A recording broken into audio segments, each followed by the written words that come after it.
Hello and welcome into this edition of the Golf Channel podcast with Rex and Lav. No, we are not at home. These are not our various living rooms or bedrooms. We are in our Augusta rental house on the eve of Masters Week. Rex, we will not get into the bad golf we played because there was plenty of good golf that we needed to discuss, beginning, of course, with Valero Texas Open, where Akshay Bhatia, 22-year-old, won his second PGA Tour event and punched his ticket to the Masters, beating Denny McCarthy in the playoff. Poor Denny McCarthy. He has been longing for his maiden PGA Tour victory. All he does in the back nine is shoot 28, rip off 7 consecutive birdies, put up a performance, and I just saw a stat from a data guru in which he was 21 plus strokes gained for the tournament. That would have won 167 consecutive events on the PGA Tour. The only problem with that is that Akshay Bhatia is the player who won in San Antonio. What was your reaction to a frenetic Sunday finish on the PGA Tour and Akshay Bhatia now becoming the first player who performed in the drive, chip, and putt competition to play in the Masters? Yeah, that's really cool. And we had talked about that stat earlier in the week. But now I don't want to gloss over, you're right, I don't want to talk about the bad golf we played, but I do want to thank Brooks Blackburn at Palmetto Golf Club for having us. It's one of the highlights of the year for both of us. We went and got in not quite 15 holes, 15 and a half. We hit tee shots on 16 and then walked away because we were so disgusted. It was fun listening to it as we played on Sirius XM radio because I did not expect it to be a very exciting afternoon. It seemed like Akshay had such a commanding lead that he was going to run away with this, that no one was going to be able to catch him. And he actually shot, I think he shot 68 in the final round, right? Or 69. He shot 300 in the final round. 67 in the final round. Denny McCarthy shot 63, and Akshay made a birdie on the first playoff hole to get the title. And you would have thought, given the commanding lead that he had, if you shoot 67 on Sunday, you're going to win pretty easily. But you're right. When you look at what Denny McCarthy did, and you and I were talking about this on the golf course, and having been in San Antonio for a couple of days before I came over to Augusta National, I was taken on Thursday and Friday with how every time I would interview Denny McCarthy, who I would not expect to be filled with confidence as far as winning because you haven't done it on the PGA Tour. I understand the need to have self-confidence. I understand the need to have self-belief. But there was a irrational amount of confidence coming from him. Every time I talked to him on Thursday and Friday, it was like, of course, I shot a good round today. Shoot, baby. Shoot. I know. That was it. I mean, it was kind of like, let my boy cook, and this is what I'm going to do. And even on Friday afternoon when I talked to him and he bogeyed the last hole and he was kind of a little upset, which is understandable. But even in that context, it was like, look, man, I got the bad side of the draw, which he did. If you kind of break it down statistically, you can look at it. He did get the bad side of the draw. And he goes, and I'm still right there. I can still make a move. And that's what he did. It is shocking to look at what Denny McCarthy has done in his career and the fact that he hasn't won. And I think it's a testament to what you and I talk about on this podcast a lot, about the idea that it's easy to dismiss how difficult it is to win on the PGA Tour. That if you have a guy like Tiger Woods who wins at such a clip that he did at the height of his powers, that he made it look easy. And in fact, like winning on tour is hard. It doesn't matter if it's at the Texas Open or this week at the Masters. It's really, really hard to get everything to go your way, to have your game on form for not 1, but 4 days. And you really can't have an off day. And Akshay did not have an off day. And it's amazing that as dominant as he was to start the week, he started the week with a dominant round, just like Denny McCarthy finished the week with a dominant round. And he finished strong with a 67, as you just pointed out, and still had to do it in a playoff. And so that part's the amazing thing to me. Yeah, I mean, Denny McCarthy has made some pretty immense strides in his career. He was always just known as a great putter who was a really kind of shoddy ball striker. And over the past couple of years, he's gained a lot of distance. He's gained a lot of speed. His proximity to the hole, his approach play is much, much better. I mean, his tee to green stats, obviously second only to Akshay Bhatia. He gained more than 13 and a half shots on the field, tee to green. Denny McCarthy had never done that in a tournament on a golf course at TPC San Antonio, which traditionally is very, very difficult. The scores that this year, those two guys kind of ran away. It was so hard with the wind blowing. It was brutal. But Rory was third at 11 under par. That's traditionally where you see the winning score at the Valero Texas Open each and every year. I think that's just an indication of the quality of play that these two had. As it relates to the winner, Akshay Bhatia, very interesting player, 22 years old, obviously eschewed the college ranks to turn professional, had a really kind of rocky start to his professional career. Now at still what is a very young age of 22, now PGA Tour, two PGA Tour victories, won the Barracuda about a year and a half ago, and now gets the Texas Open, which gets him in to the Masters. You had an opportunity to catch up with him both Thursday and Friday, being on the call for Golf Channel and NBC from the Texas Open. What were your impressions of Akshay? Because it seems like a player who is coming into his own, and although he's kind of learning on the fly what it means to be a professional and be a PGA Tour player, it also seems like he's just so much more mature than he was a couple years ago. Well, and I guess that stands to reason. You're right. I would agree with that 100%. But he's 22 years old. And it seems like he's been around for a couple of years now. It's not like we're just hearing about him now. I mean, we knew about him as soon as he turned pro and As all a the potential. 17-year-old, I believe he was when he turned pro. Yeah. 17. Like, yeah. so he's been a pro for half a decade and he's just 22 years old. And he's won for the second time on the PGA Tour. I was taken by his comments this week. And look, we're probably going to dig into this in the weeks to come. But he needed to figure out some stuff off the golf course. He talked about, when I interviewed him, dealing with anxieties, dealing with pressures, dealing with things that he put on himself, like all of the things that a normal 22-year-old would deal with. But now you're a 22-year-old in the spotlight and you're expected to perform and you're expected to be good week in and week out. Like, that comes with an extra set of just pressures. I have a middle child that's about to turn 21 next week. And I can only imagine what it would be like for Trevor, that's who we're talking about here, for Trevor just show up at a PGA Tour event and immediately be expected to win.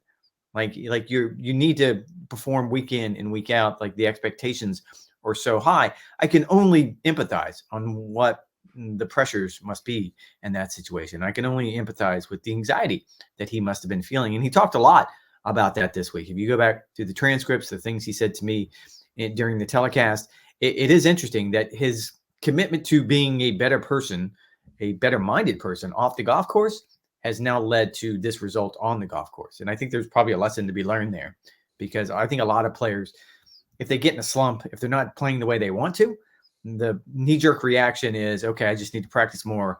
I just need to focus on the parts of my game that aren't working. Where very rarely does someone have the maturity or the frame of mind to be able to say, I probably just need to get in a better headspace off the golf course. And that will translate to better results on the golf course. But in this particular case, that's exactly what happened with Akshay. I mean, he's an immensely talented player, always has been. We were just talking, our colleague Brentley Romine is here. We drove past Graniteville, South Carolina, which is where the prestigious Sage Valley Invitational is held. He's like, yep, Akshay won there just a couple years ago. Like, he's always been a winner. He's always been a player for whom much was expected. And you could talk about the various parts of his game. Like, he's basically a left-handed Dustin Johnson, kind of his carefree nature.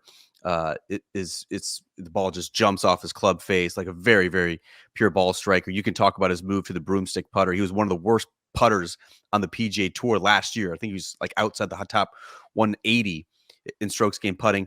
Moves to the broomstick putter, which has become so popular on the PGA Tour over the last year, and now he's a top 50 putter on the PGA Tour. Just clutch putt after clutch putt, both in regulation to actually match Denny McCarthy, and then winning the winning putt in the playoff as well. From the physical standpoint, like, all the gifts are there. But I thought it was very revealing the way that Akshay talked about some of the struggles that he's had. He appeared very vulnerable to me, Rex. Mentioning, I think he said he talked to his sports psychologist 4 or 5 times on the phone over the past 24 or 48 hours, just trying to get into the proper headspace to win this golf tournament. And yes, it was a bit of a unique situation. He had such a big lead. He was leading wire to wire. There was so much expected of him. There was kind of so many perks that would come with this victory and getting into the Masters, getting into the signature events for the rest of the season, improving his world ranking as he did. But he said he's had a lot of struggles kind of running his own race, which was the phrase that his sports psychologist used with him. This should help him immensely. Just kind of relax, kind of settle in. You mentioned the difficulty of being 22 on the PGA Tour when it seems like so many of the top players are kind of entrenched in that 26 to 32-year-old zone where they're, they either have families or they're married and kind of have their lives established. Well, although Akshay is now engaged, he's just trying to find his footing on the PGA Tour. I'm sure that's a very uncomfortable position for him to be. But I do hope that this brings him a little bit of peace, a little bit of kind of validation that Akshay Bhatia is on the right track, because he's immensely talented. I think he's a huge boon to the PGA Tour and could become a superstar if he continues on this trajectory. Obviously, Rex, we have to talk too about Rory McIlroy, especially with the Masters up ahead. Rory, you talked to him all week in San Antonio, finishes third, his first top 10 on the PGA Tour, at least this season. I know he was very concerned about what this would mean for his FedEx Cup rank for the rest of the season. This does move him now inside the top 50. What do you make of Rory's 4 rounds and sort of the momentum that he now brings into the year's first major?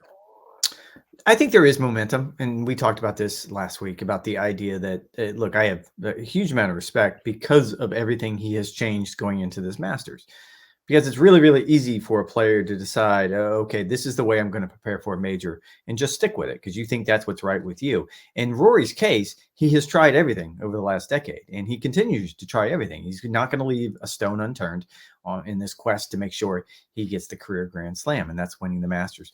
And that's the one that's eluded him. So I'll give him a ton of credit. I'm not quite sure it's going to work out this time, because you look at everything he's done, going to Butch Harmon last week, just trying to get a second set of eyes, taking the scouting trip this week on Monday and Tuesday before he went to San Antonio to get in that extra practice at Augusta National. The plan is not to show up here at Augusta until Tuesday afternoon-ish. And he's going to play 9 holes, or at least that's what he told me, 9 holes on Tuesday and then 9 holes on Wednesday. He's not going to play the par 3. Like everything that he has done to sort of wash this slate clean and to see if I can come up with a better way of doing this, because the way he's been doing it hasn't worked up until this point. I think this is probably the best case scenario, because, and we were talking about this last week at the tournament with some of the folks who were on the call with John Wood and some other folks. Steve Sands was in on this conversation about him winning in San Antonio. Probably it wasn't the best case scenario in a weird way. I know everyone's going to roll their eyes when I say something like that, but I mean, winning on the PGA Tour takes a toll. It takes a mental and a physical toll on you. And Tiger Woods made it look like, again, it was easy, so he could win in San Antonio, and then he would show up at Augusta, and you would expect him, he's going to do it again. But it's really hard to do that for a lot of different reasons. So I think that's the last time Rory won a major, he won the week before. Well, and I'm not even saying it's Firestone, they won the PGA. But finishing with a 66, which, he shot even par on Saturday, which was not great, but finishing with a 66 is probably the best case scenario, because now he knows, and it's just not a 66 on its face. It's what he was able to do with his approach shots, and that's been the problem. So that's why he went to work with Butch Harmon. That's why he was trying to figure out, like, the driving is what makes Rory McIlroy great. Like, I think he was second in the field in strokes gained off the tee, and he started gaining strokes on the field on Sunday with his approach shots. If he can carry that over to Augusta National, which we all know is a second shot golf course, then yes, I really like his chances. But the fact of the matter remains, like, it's going to be really hard for him to do it at this point in his career, and it's not going to get any easier. Now, when you and I had a little tiff on Wednesday on the Golf Channel podcast, with I'm glad you brought that up. People were very upset. I know. People thought, we're really going after each other. That's how we talk off camera. That's certainly how we try to talk on the podcast, where that's basically a reflection of our true selves. We do have spirited golf discussion. You took exception with the idea that whatever Rory did in San Antonio would not eventually mean anything for his Masters chances. I took exception with that a little bit, because I think this could not have worked out better for Rory in what he actually saw in San Antonio. 2 bogey-free rounds on a golf course that can be very penal, that can be pretty punishing in the right conditions, and the approach play, like you mentioned, the proximity to the hole was much, much tighter than it has. There was no way that the Rory McIlroy that we saw coming off the Players' Championship and how disappointed he was there, had any chance to win the Masters. It was too untidy. He had the misses. He had so much self-doubt with the driver swing and the iron swing in sort of the shot pattern that he was going to see coming off of his club face. That's why he went to go see Butch Harmon, to get some validation or to get some confirmation of the direction that he was heading on, and the way that he played in San Antonio with a much tighter dispersion, missing on the proper side of the golf course. He, in his words, playing much smarter golf. That is exactly what you want to see heading into a major championship. Just more control of the golf ball. I think as Rory flies on his jet, now not to Augusta, but to back home for 36 to 48 hours, I think he has to be in a much better headspace than he was when he left TPC Sawgrass just a couple of weeks ago. Sure, and there's no doubting that. However, I would still counter and say if he finished third or 33rd, like I don't know that his odds in my mind are different, simply because we've seen. I would put him more as I would put him. I think so. Scotty's in his own tier, and we'll get into this later this week in the actual preview podcast. Like I would bump Rory up a couple spots in tier 2, based on the way that he played, some of the momentum, and I think just sort of the positivity of the week. He was going to be in tier 2 regardless, at least in my mind. Like you can talk it through. Like, so Scotty, I agree. He's up there in his own category. However, when you do Rory, when you do John Rahm, and we can go down the list of whoever else you want to put in there. I would put Xander in there. Well, I knew you were going to put Xander in there. I'm not quite sure if I buy that one. And this isn't personal. Like, I hate to do this with Xander because I do like his game and I do like him as a person, but I don't know that he deserves to be in the second tier simply because he's never really done anything. Stats of the stats. Wait, why did your voice go up so high? What's happening? Because it's a ridiculous point. Try it in your TV voice, and then maybe I'll believe you. Give it stats of the stats. There it is. That's the one. The stats of the stats. The stats of the stats. He hasn't won a major. I think he's only contended probably legitimately twice, off the top of my head, including at Augusta National, the year that Tiger won. Like, I'm not even saying that he can't win here. He absolutely can win. Like, we've been sitting around waiting, and we continue to sit around and wait. And I think you picked him to be the player of the year the last 2 years. I mean, I've picked him to win a major ever since he popped on the scene at the 2017 U.S. Open. I've picked him to win at least one major every single year to this point that has not been fruitful. And yes, Xander Schauffele was my pick for 2023 PGA Tour Player of the Year, and he did not have a single victory. So I will continue to believe in Xander Schauffele, even if that love is to this point unrequited. And I picked Colin Morikawa to be the biggest disappointment, and he's yet to fall out of the top 20. So it shows you, like, you can be wrong. I mean, I'm not even like trying to pick on you here. I don't want to cause another thing because everyone was worried about that we got snippy at each other on Wednesday. Trust me, we played golf together tonight. We got snippy at each other constantly, but that doesn't mean that we still don't share a house and we still don't enjoy each other's company. I will say that yes, this helps in my mind, Rory's chances this week for all the reasons you just said. Not because he finished third. It's how he finished third on a really, really difficult golf course and driving the ball well, putting it in play, which you have to do at TPC San Antonio. But he was third in the field in strokes gained approach. And you're right. That's the vast difference between where he was just a couple weeks ago at the Players Championship and where you want to be heading into this particular competition, because it's a second shot golf course. And if you can find a way to put the ball in the right section of the green, and that's not necessarily next to the hole a lot of times. Like, that's the part that sort of throws people off. It's sometimes you have to intentionally steer away from some of these hole locations because that's where you get in trouble going after those pins. If he can find a way to do that, I absolutely love it. I will say this, and I got in this conversation. I was doing a radio interview on Saturday on my way over from Atlanta when I flew here. And someone asked me that if Rory gets to the end of his career and he doesn't have the career Grand Slam, will that be, however you want to put it, an objective failure? And in my mind, and I'm not even trying to be the apologist here, but when you and I speak of Arnold Palmer, the late, great Arnold Palmer, the first thing we go to is that, he didn't get that PGA championship. Like, he never finished the career Grand Slam. We've never started a conversation about Arnold Palmer that way. So I understand it's a little bit different with Rory just because of the history at this particular golf course. I mean, he should have won it a decade ago, and things just unraveled on the back nine, and we all know what happened. And then it Second just nine. became, That's $5. yeah, sorry. Yeah. So, there's going to be a lot of money in that pot at the end of this week. I can feel it already. I can feel it already. I might as well just throw whatever money I have for dancing for my dinner. I mean, I'm completely with you. I don't agree with that premise at all. I do think at this point, Rory would just take any major. He would obviously prefer it to be this major to complete the career Grand Slam. But I think it would be. I mean, in your heart of hearts, if we're having this conversation 20 or 30 years from now, I don't think the first thing we go to with Rory is too bad. Didn't get that major. Didn't get a green jacket, because we don't do that with Arnold Palmer.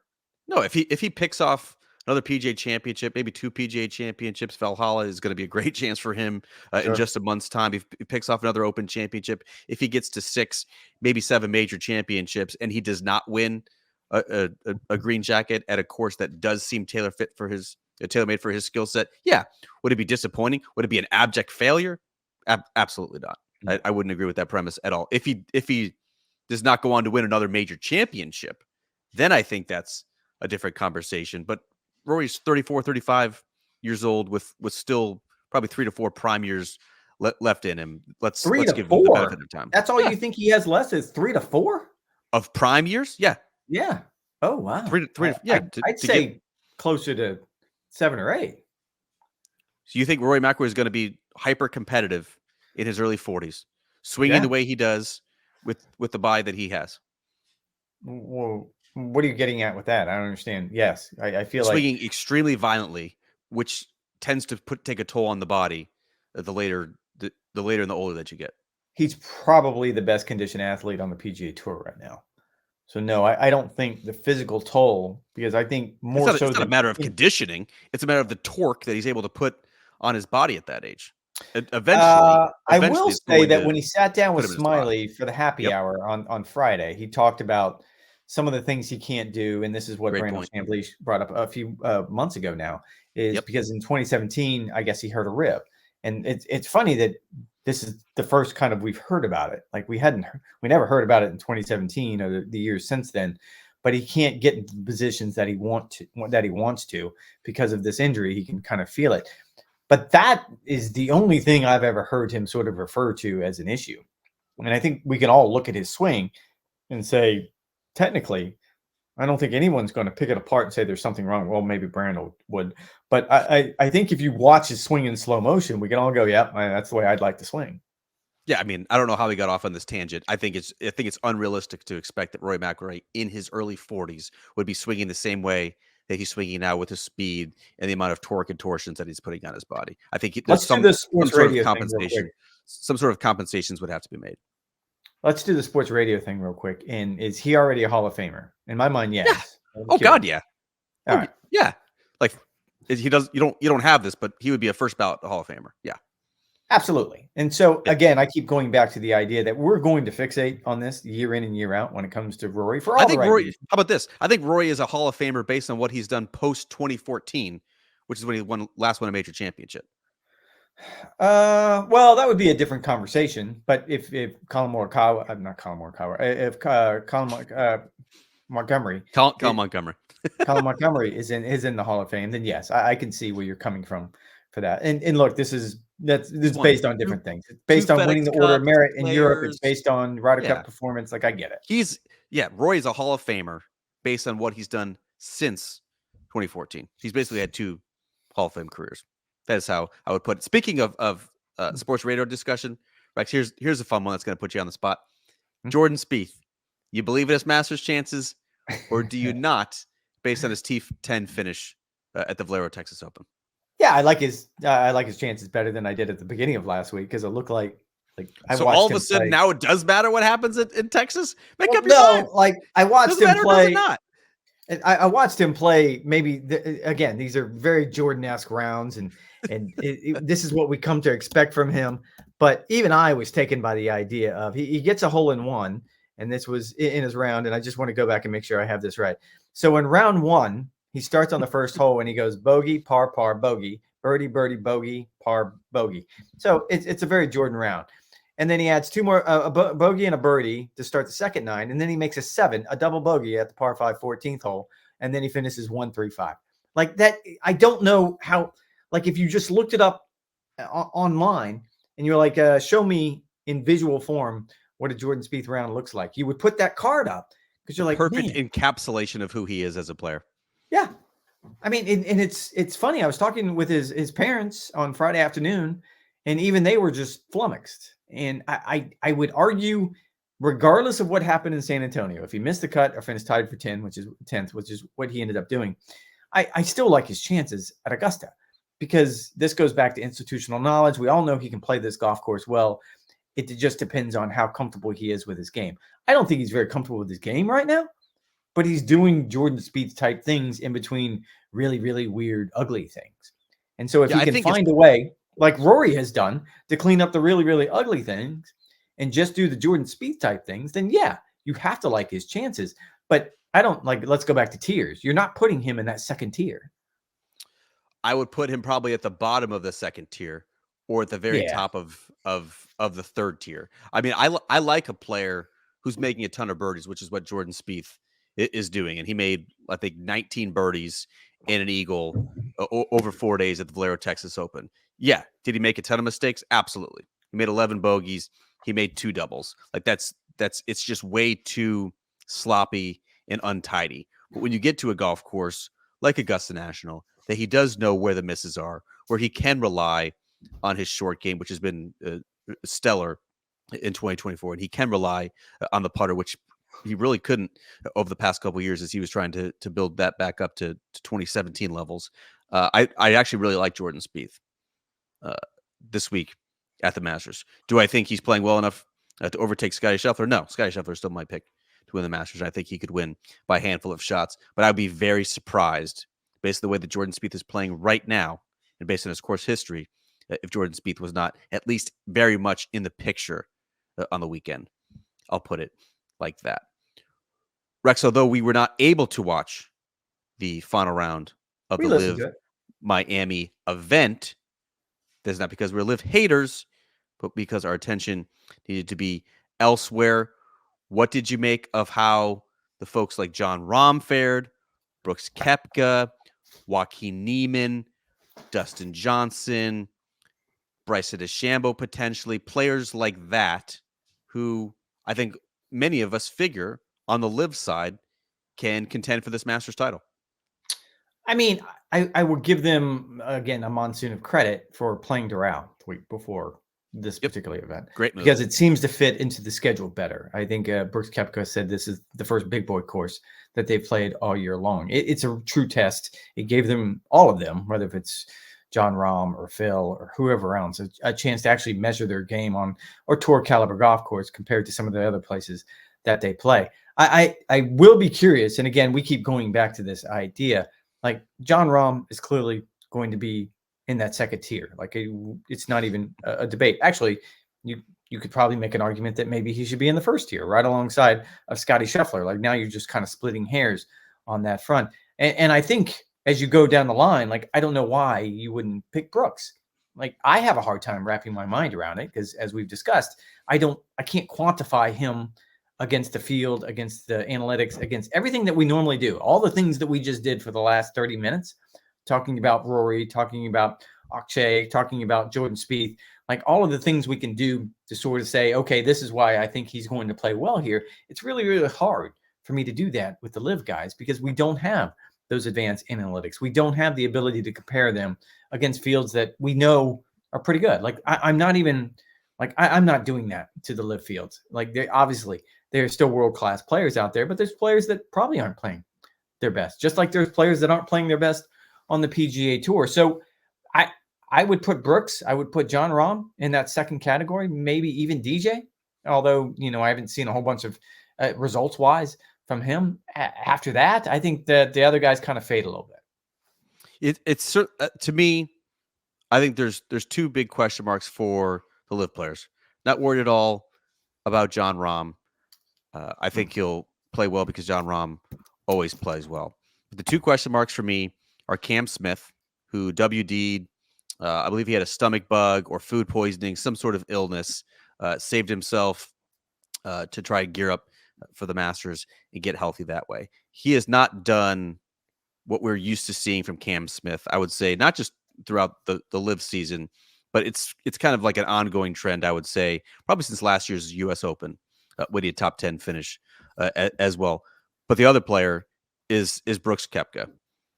Brooks Koepka, I think you always say, like, I'm out of the Tiger Woods doubting business. I think we have to be kind of a similar mindset when it comes to Brooks Koepka, where past performance is not necessarily an indicator of what he's going to do when a major championship comes around, when he gets focused, when he plays the type of golf that we've come to expect from him. But there has not been much, Rex, in terms of form from Brooks Koepka in 2024 at all.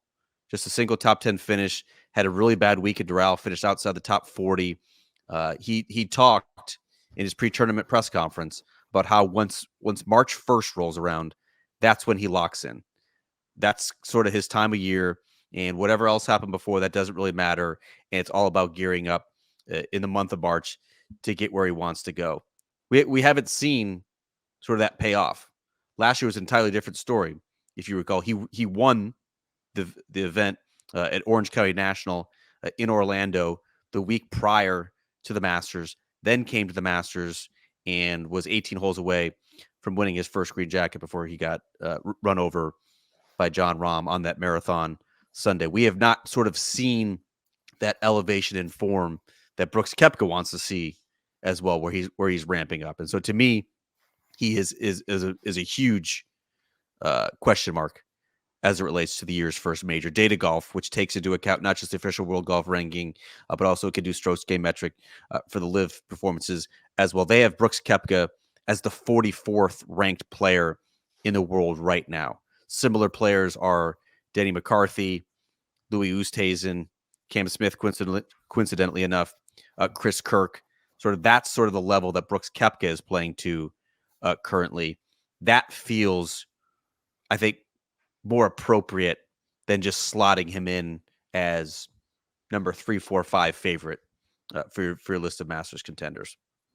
7 over par at Doral through 3 rounds. And again, it's not a major championship, and we all, to your point, like, we know that he has a different gear, that when he shows up at the majors, certainly this major would qualify for that.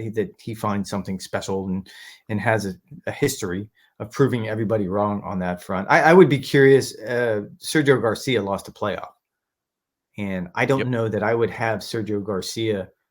And again, I don't know how we're going to do tiers or categories here, but I don't know if I would have him in my top 3 or 4 categories. But he has won here before, and he clearly seems But he basically, he hasn't done anything else besides that. I mean, the 2017 Masters performance. Again, this goes to the analytics that we don't have when it comes to these players.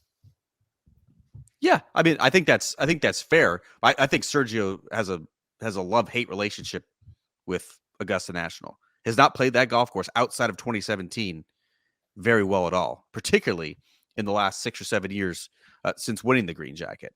And so I think it'll be very curious to see, because Sergio's actually played some good golf.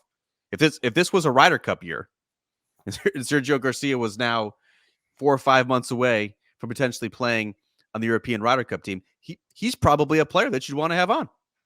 He's now lost in 2 playoffs on the live schedule. He still obviously keeps in great shape for being in his early to mid 40s. He's playing some really good golf, and you would think, with his history as sort of an elite ball striker, and obviously his history as a match play player, if you're Luke Donald, you would be thinking, once again, I probably need to find a way to get Sergio Garcia on my team as it relates to the Masters and his history there. I think there's more that needs to be overcome. He has done nothing since winning the green jacket in 2017. I don't expect that to change at all this year. Rex, you and I do not cover the LPGA. We cover the world of golf. We keep our eyes on things that are happening in the world of golf. But we do need to mention Nelly Korda, world number 1, who just ripped off her 4th consecutive victory on the LPGA.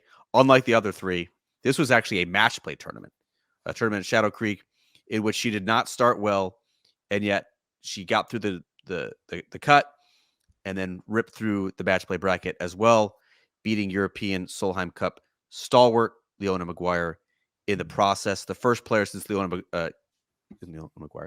Ochoa in 2008 to win 4 consecutive tournaments, and the first American since Nancy Lopez in 1978 to win 4 consecutive tournaments. Rex, will the golf world stand up and take notice of Nelly Korda ripping off 4 in a row as we enter the first major championship of the year, the Chevron Championship, the week after the Masters? Before you even got there, I'd already pulled up, like I'm reading the story on the LPGA's website, just because I was curious. Like it is amazing that we're at this inflection point right now in sports. Like you and I both sat up this afternoon and watched the NCAA tournament finish up. Iowa lost to South Carolina. I think, like a lot of people, we were captivated by the entire tournament. And I think you could say the same thing about women's soccer and across the board. I think women's sports have become much more captivating than they ever been, even more so than men's sports. And again, this goes to, I would argue that what we saw today between Iowa and South Carolina is probably going to be more entertaining. It's going to be more riveting. It's going to resonate with fans much more than what we'll probably see Monday night with the men's finals. Not saying that's right or wrong. That just seems the way we're tracking right now. I'm curious why this hasn't taken on a foothold, because you're right. This is historic, what she's doing, and she doesn't seem to have any interest in slowing down. I will be fascinated in the next coming weeks to find out, because I think they have a major in 2 weeks in Houston. Like, can she continue this pace? This is a Tiger-esque pace. And if that happens, will we see the same sort of boost, let's call it, that we've seen in other women's sports that suddenly elevate this, not just to a new level, but does it elevate it beyond the men's game? And when we consider where the men's game is right now, you and I have talked about this ad nauseum, the idea that there is fan fatigue, that people don't want to hear about how much purses are, how much guys are getting guaranteed. They don't want to hear about equity shares. They don't want to hear about deals. They want to see the best players playing against each other. I can imagine a scenario where 3 or 4 weeks from now, if she continues this historic pace, that the women's game starts to draw more attention than the men's game. And I don't think we've ever seen that before. Yeah, I mean, the LPGA is desperate for a dominant player, and who better to be the dominant player on the LPGA than Nelly Korda, a 26-year-old American. She's tall, she's blonde, she's athletic, she hits it far. I mean, we were always longing for a player like Lexi Thompson to kind of take that mantle and be kind of the charismatic player who would bring fans in droves, and everyone wanted to see her, who's just this decorated champion. That has not come to fruition. Lexi Thompson has not won the LPGA in nearly 5 years. Nelly Korda is becoming that player right before our eyes. This has not happened in 17 years. It has not happened for an American since 1978. It's phenomenal. I think if this was a different time of year, Rex, I think more people will be paying attention to what Nelly Korda has done. I don't think the LPGA schedule has done her any favors. Like, Nelly Korda took off 7 weeks from the first event that she played in 2024, went on vacation, and now she's ripped off 3 in a row before finally getting a break before the year's first major. If this was during the summer, if this was during the fall, perhaps where attention wasn't so divided between either the Masters or March Madness, I think this would take a stronger foothold. But I think the Chevron Championship just ratcheted up in importance even more, because I think fans are now curious to see, what do we have going on here? Yeah. Is this going to be an Annika Sorenstam type season where she wins 8, 9, 10 times on the LPGA, or is this just a hot streak by a very talented American player? I think everyone's hoping it's the former. Well, and look, man, full disclosure, you and I cover the men's game, and so sometimes we are guilty of being myopic and not paying attention to any other parts of the game, whether that's amateur golf or the LPGA, whatever the case may be. In this particular case, I'll go back, and you mentioned Annika. That's probably a good comp. The one that immediately came to mind for me was Inbee Park, when she was going essentially for the Grand Slam, and she was doing it, if I'm not mistaken, at St. Andrews, right, at the Women's Open Championship. And I remember talking to our colleague Doug Ferguson from the AP. And look, Doug's schedule is very much like yours and mine. Like, he covers men's golf primarily, and he hit those majors, and those big events are where he was going to go. And I remember him telling me, like, I've got to change my schedule. I have to be there for this. Like, this is a historic moment. I can imagine something very, very similar. And to your point, and not to be again, myopic or jingoistic or whatever the case may be. But you're right. This is an American. She's tall. She's easy to watch on TV. All the things you could sit here and say, like this could possibly resonate if she continues this run. Can't believe Inby Park. I can't believe that was in 2013, where Inby Park won the first 3 major Is that long championships ago? of I the was year. curious. Yeah. Yeah, boy, God, that seems just a couple years ago. Apparently, it was not. Rex, this is the eve of Masters Week. I've been here since Friday, covering the Augusta National Women's Amateur. As always, a phenomenal tournament. Congrats to Lottie Wode, or as our friend Mark Schleybaugh, the Bulldog of ESPN, called her. Don't do it. Don't do it. Waddy Mode. Oh, no. She is the latest winner of the Augusta National Women's Amateur. A great finish, too, birdie, to get the title. And so I've been in the Augusta area for a couple of days before we reconvene for the official Masters Preview podcast, the Golf Channel podcast with Rex and Lav. What are you most looking forward to seeing over these next couple of days at Augusta National?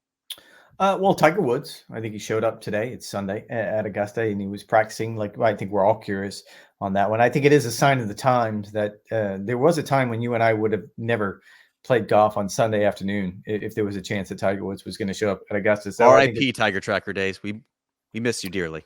That's right. It's not going to happen. I'm going to say that the excitement level going into this is only ratcheted up. And I was talking about this in a radio interview yesterday. I did. And it's because, well, twofold, or a couple reasons behind it. But one, it's been a long time since we were at the Open Championship and Brian Harman won a major.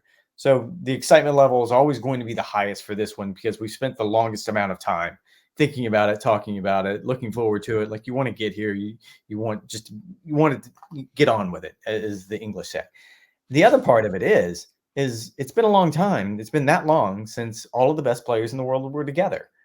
And I don't think we can gloss over that anymore. Like these events have always been really important. They've always been the pinnacle of golf. But because of where we are right now in the state of the game, I think they've even taken on a greater importance. And I think it's undeniable. That the majors have increased in stature just because of the friction in the game. No doubt, because this is the only place we're actually going to see an apples to apples comparison. We can sit here and say that, all right, Sergio played pretty well. He lost in a playoff this week in Miami. How would he compare? Does it mean? Yeah, what does it mean? Like, and Rory finished third. So in your mind, between those two players, which one you like more? Well, you can't wrap your mind around it because it's not like this isn't transitive properties. You can't make this assessment anymore. Now we don't have to worry about doing that. And this starts a very fast and furious major championship season. That's the part that gets me. Like, okay, we're here now. And really, really quickly, we're going to be at Valhalla for the PGA Championship, and then we're going to be at Pinehurst for the U.S. Open. And we're going to get an idea of exactly where the state of the game is really quickly. Yeah, I think you make a great point. The curiosity factor is always so high, not just because of the gap between major championships, but just now the division between the players and reconvening them. It does certainly feel, Rex, like the animosity level has been lowered. Obviously, that's a byproduct of what happened on June 6th in the framework agreement and the two sides working towards a definitive agreement with the PGA Tour, the Saudi Public Investment Fund. There isn't quite the same level of tension, I would say, between the two warring sides. Remember last year, we would go to the tournament practice area and see kind of how the interactions were between live players when they walked onto the range, or the PGA Tour players, would they greet each other? Would they not?